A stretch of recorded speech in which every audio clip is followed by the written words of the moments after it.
ಬೇರೆ ರಾಜ್ಯಗಳಲ್ಲಿ ಗ್ಯಾರಂಟಿ ಯೋಜನೆಗಳು ನಡೀತಾ ಇದ್ದವ?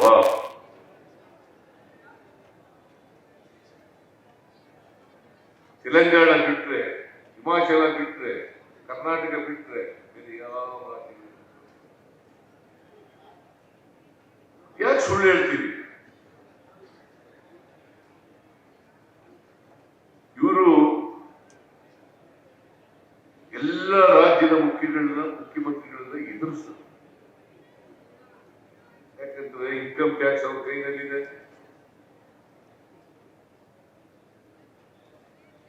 ಸಿಬಿಐ ಅವ್ರ ಕೈನಲ್ಲಿದೆ, ಇಡಿ ಅವ್ರ ಕೈನಲ್ಲಿದೆ.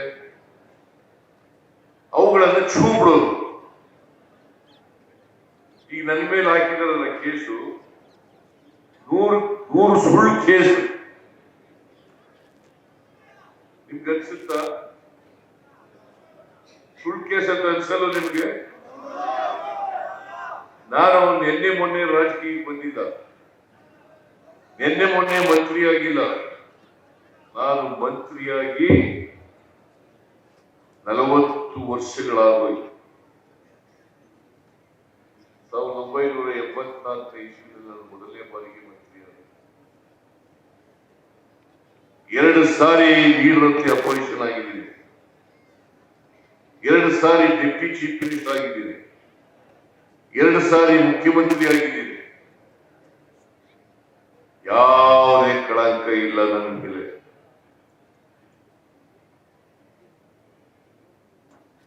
ಇವತ್ತು ಸುಳ್ಳು ಕೇಸನ್ನು ಹಾಕಿ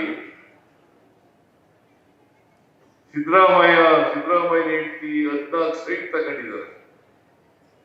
14 ಸೈಟ್. ಸಿದ್ದರಾಮಯ್ಯ 14 ಸೈಟ್ಗೆ ರಾಜಕಾರಣ ಮಾಡ್ಬೇಕಾಗಿತ್ತ?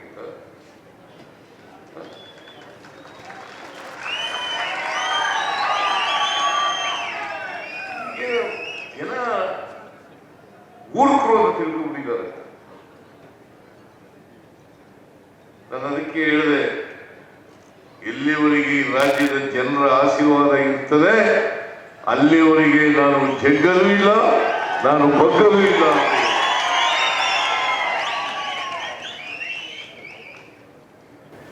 ಸುಳ್ಳು ಆಪಾದನೆಗಳನ್ನು ಮಾಡೋದು, ಸುಳ್ಳು ಕೇಸ್ಗಳನ್ನು ಹಾಕೋದು, ಇಡಿ ಉಪಯೋಗಿಸೋದು,